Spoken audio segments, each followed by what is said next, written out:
یہ انسان کی فطرت ہے کہ تکلیف ہے، جب تعلق کمزور ہو تو راستہ تکلیف دے، تعلق قائم ہو تو راستہ پھولوں کی سیج، حتیٰ کہ اللہ سے مثال کا راستہ جو کہ عین موت یا شہادت کا راستہ ہے، شہید ہونے کے بعد وہ آدمی جو پہلی دعا کرتا ہے یا اللہ ایک بار پھر مجھے اسی راستے سے گزار، حالانکہ مشکلات کا راستہ ہے۔ تو مشکلات جو ہوتی ہیں چاہنے والوں کو مشکلات نظر نہیں آتی، نہ چاہنے والوں کے لیے سب مشکلات ہی مشکلات ہیں۔ آپ کون لوگ ہو؟ چاہنے والے ہو، آپ کے لیے کوئی بہانہ نہیں چلے گا، اور جو چاہنے والا نہیں ہے اسے بہانے کی ضرورت ہی کوئی نہیں، وہ تو مانتے نہیں ہے۔ اسے کوئی چاہنے والا جو نہیں ایسے کہو کہ دیکھ تو کیوں نہیں مطلب نماز پڑھتا ہے، کہتا ہے غمگین دل ہے آج کل، حالات خراب ہے، فائنینشیل، تو فائنینشیل خراب ہو تو یہی تو دن نماز کی،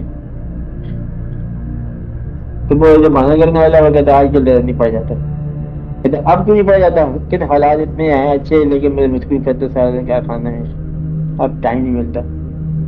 اچھے دن ہوتا بھی من مت، برے دن، اور جو تعلق والے ہیں اچھے دنوں میں یاد کرتے ہیں، برے دنوں میں یاد کرتے ہیں، تنہائیوں میں یاد کرتے ہیں، محفلوں میں یاد کرتے ہیں، حاصل میں یاد کرتے ہیں، محرومی میں یاد کرتے ہیں، زندگی میں یاد کرتے ہیں۔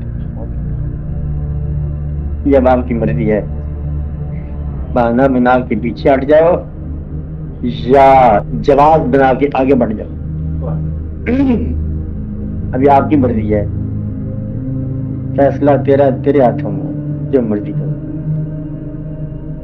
کسی نے کوئی دعوت نہیں دی، کوئی دعوت نامہ نہیں ہے، محبت کرو یا نہ کرو، چاہو یا نہ چاہو، کرو یا نہ کرو، پڑھ سکتے ہو پڑھ لو نماز، نہیں پڑھ سکتے نہ پڑھو، اس کے ثواب سے محروم ہونے کا انتظار تو رکھو نا، اگر پڑھ رہے ہو تو ثواب کا انتظار کرو،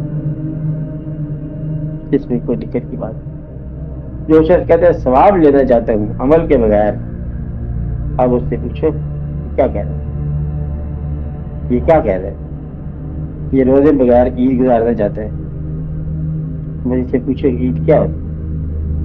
عید صرف روزہ دار کے لیے وہ دن جب چاند نکل آتا ہے۔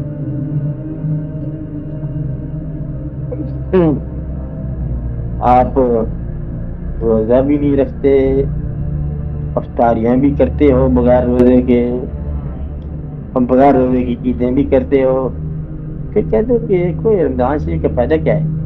فائدہ تو کوئی نہیں ہے واقعی آپ کے لیے، تو فائدہ تو اس کے لیے ہے جس نے روزہ رکھا، پھر اسے پوچھے کیا فرق پڑا تھا کیا نہ کرے، اللہ کیا۔ ہاں بولو بولو آگے پوچھو،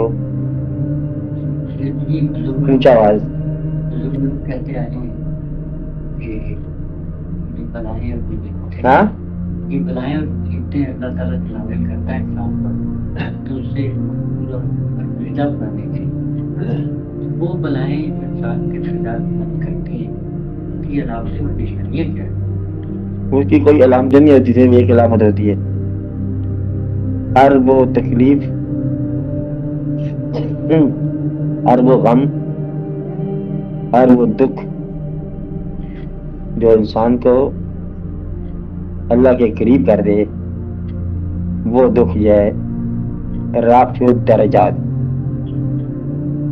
اور حتیٰ کہ وہ خوشی جو انسان کو اللہ سے دور کر دے، وہ خوشی بھی سمجھ لو کہ ایک تکلیف ہے، عذاب ہے۔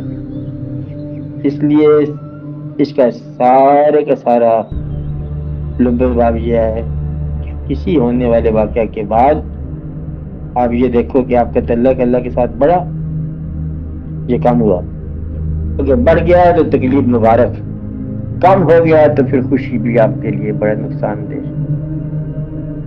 تعلق کی بات ہے، تعلق اور تقرب کی بات ہے، اس لیے آپ تکلم کو دیکھو، تقرب کو دیکھو، تعلق کو دیکھو۔ یہ جو واقعہ ہو رہا ہے آپ کے ساتھ تکلیف دہ واقعہ، یہ اللہ کے قریب کر رہا ہے، یہ دور کر رہا ہے؟ کیا آپ اس کی رحمت سے مایوس ہوتے جا رہے ہو یا رحمت کے قریب ہوتے جا رہے ہو؟ قریب ہوتے جا رہے ہو تو یہ تعلق جو ہے نا اس نے یاد کیا ہے، دور ہوتے جا رہے ہو تو بتائی غفلت کی سزا ہے۔ قریب ہوتے جا رہے ہو کیا ہے؟ اس نے یاد کیا۔ غم جو ہے یہ اس کی یاد ہے، اور غم جو ہے تیری غفلت کی سزا۔ کب پتہ چلے گا؟ جب تم بھول جاؤ غم میں خدا کو تو غم سزا ہے، غم میں اگر یاد رکھنا شروع کر دو تو غم جو ہے یہ تیرا انعام ہے۔ عرفان کا حصہ۔